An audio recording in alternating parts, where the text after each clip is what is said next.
अभी भी किसके नाम का सिंदूर लगाती हैं? रेखा ने आखिर शादी क्यों नहीं किया और विधवा की तरह रहती भी नहीं है? उस रेखा की जिंदगी में कई एक उतार चढ़ाव आए। बहुत सारे लोग कयास लगा रहते हैं कि आखिर रेखा अभी भी किसके नाम का सिंदूर लगाती हैं। बहुत सारे लोग सोच के ये हैरान रहते हैं कि रेखा ने आखिर शादी क्यों नहीं किया दोबारा, जब वो एक बार विधवा बन गई और विधवा की तरह रहती भी नहीं है। रेखा को लेकर जितने पशोपेश हैं आज दूर करेंगे रियल रिपोर्टर न्यूज स्टार पे और बात करेंगे उस सुपर एक्ट्रेस जो कि अपने जमाने में अमिताभ बच्चन के साथ एक बेहतर कॉम्बिनेशन बना के तमाम फिल्मों में काम करके अपने पूरे अनुभव और अपने अदाकारी का लोहा मनवाया। उस रेखा की जिंदगी में कई एक उतार चढ़ाव आए। नमस्ते, मैं अजय साहनी स्टार हूं और रियल रिपोर्टर न्यूज स्टार में बताने जा रहा हूं आपको कि कैसे। वैसे तो विनोद मेहरा जो कि एक वेटरन एक्टर हैं और आपको बता दें कि बॉलीवुड के उस एक्टर के साथ रेखा का नाम जोड़ा गया। यहां तक ये भी कहा गया 1973 में ही रेखा ने विनोद मेहरा के साथ शादी कर लिया था, लेकिन इस शादी को बहुत ज़्यादा तवज्जो नहीं दी। विनोद मेहरा की मां रेखा से खफा थी और उन्होंने उन्हें अपनाया नहीं। इस वजह से धीरे धीरे विनोद मेहरा ने रेखा से दूरियां बना ली।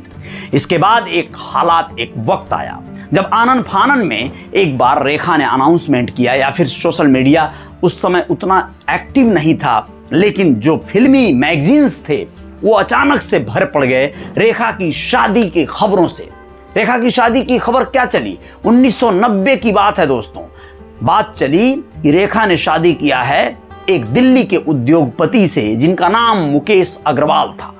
मुकेश अग्रवाल से शादी करने के पीछे के कारण क्या थे, आनन फानन में शादी क्यों करनी पड़ गई, इन बातों पर बहुत नहीं जाएंगे, लेकिन ये बताना जरूरी समझेंगे कि मात्र 7 महीने के इस शादी वाले जर्नी के बाद एक वक्त ऐसा आया जब रेखा के पति मुकेश अग्रवाल ने सुसाइड कर लिया। ये वो दौर था जब रेखा पर कई एक इल्जामात लगे। लोगों ने कहा कि इसकी मुख्य कारण रेखा ही हैं, इसलिए मुकेश अग्रवाल ने सुसाइड किया। जबकि कुछ लोगों ने यह भी बताया कि मुकेश अग्रवाल बहुत डिप्रेशन में रहा करते थे, उन्हें नशे की भी कुछ लत थी, जिस वजह से उनके बिजनेस व्यापार में घाटे और उतार चढ़ाव के चलते उन्होंने ये आत्महत्या किया था।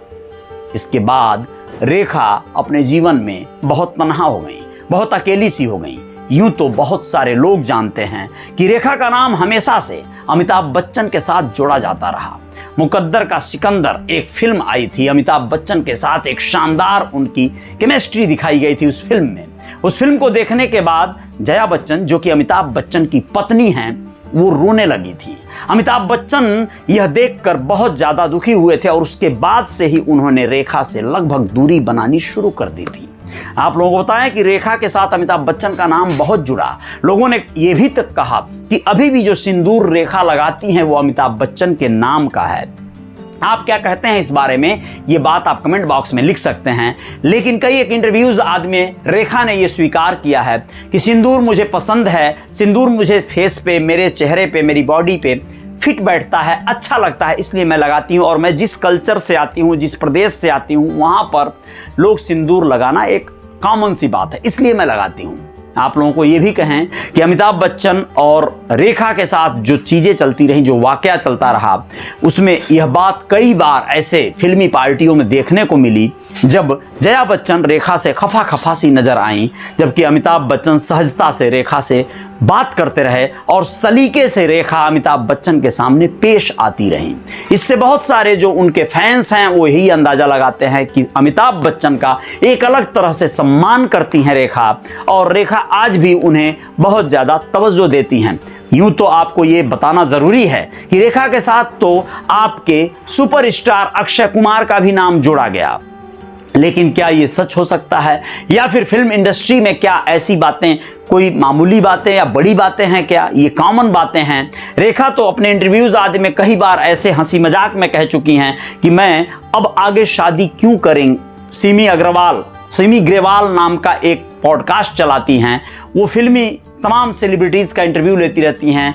उनके इंटरव्यूज़ में रेखा ने कई बार उनके सवालों का जवाब दिया है कि क्या मैं किसी महिला से शादी कर लूं, या फिर मैं क्यों नहीं कर सकती हूं। इस तरह के तमाम बातों को आप लेकर उलझ जाएंगे, लेकिन बस इतना याद रखिएगा कि रेखा की जिंदगी में काफी उतार चढ़ाव रहा। उनके चेहरे पे, उनकी भव्यता पे, उनकी पर्सनालिटी पे एक सिकन तो नजर आती ही है कि कोई तो कमी है, नहीं तो दोबारा शादी ब्याह करके घर बसाने की जरूरत थी, लेकिन तन्हा जिंदगी जीने में आखिर क्या वजह बन गई। आएंगे और खबरों के साथ रहिएगा आप हमारे साथ। लाइक कर दीजिएगा, इस वीडियो को शेयर कर दीजिएगा और इस चैनल को सब्सक्राइब करना बिल्कुल मत भूलिएगा।